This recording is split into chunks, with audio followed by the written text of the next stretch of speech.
போர்க்காலம் படத்தில் இவங்க இந்த முள்ளுக்கட்டு தூக்கிட்டு வர மாதிரி முரளி முள்ளுக்கட்டு தூக்கிட்டு வர மாதிரி ஒரு சீன் இருக்கும். அவர் முள்ளுக்கட்டு தூக்கிட்டு வரும்போது இவங்க ஒரு இடத்துல புடவையை காய போட்டுட்டு இருப்பாங்க குளிச்சுட்டு.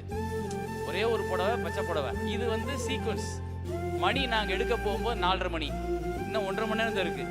அதுக்குள்ளே இந்த சீக்வன்ஸ் எடுத்து முடிக்கணும். லைட்டு க்ளவுட்ஸ் பாஸ் ஆகிக்கிட்டே இருக்குது. கேமராமேன் பிரியன் என்ன பண்ணார், வச்சுட்டு பாஸ் இது சாரி சரியில்லை பாஸ் அப்படின்ட்டார், கலரு தப்பாக இருக்குன்ட்டார். மஞ்சள் கலர் சேரை கட்டியிருந்தேன் முதல்ல, அது நல்லா இல்லை, வேறு கலர் இருந்தால் நல்லா இருக்கும்னு. அப்போ அந்த இடத்துல இருந்து இவங்க போய் ஒரு வீட்டில் போய் கட்டிக்கிட்டு வரணும் அப்படின்னா கிட்டத்தட்ட 1.5-2 கிலோமீட்டர் போகணும். காரில் போனால் கூட கிட்டத்தட்ட 3/4 மணி நேரம் ஆயிரும் திருப்பி வர்றது. 3/4 மணி நேரத்தில் சீன் எடுக்க முடியாது. சாரி மீனா, அந்த சாரி நல்லா இல்லைன்றாரு, அதை மாற்றணும், பட் இங்கேருந்து அந்த வீட்டுக்கு போயிட்டு வந்தால் லேட் ஆகும் அப்படின்னு.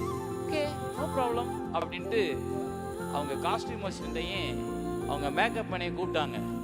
வேறு சாரி பெட்ஷீட் மாதிரி ஏதாவது இருக்கான்னு கேட்டாங்க. 4 பக்கம் 4 சாரியை பிடிக்க வச்சுட்டு நடுவில் ட்ரெஸ் பண்ணிட்டாங்க. வாட் அ கிரேட் இல்லை. சுகாதாரமான நாட்டு பசுக்களிடமிருந்து பெறப்பட்ட தமிழ் பால். பதுப்பொருட்கள் இல்லாதது, கலப்படம் இல்லாதது. தமிழ் பால், நன்மை முழுமை.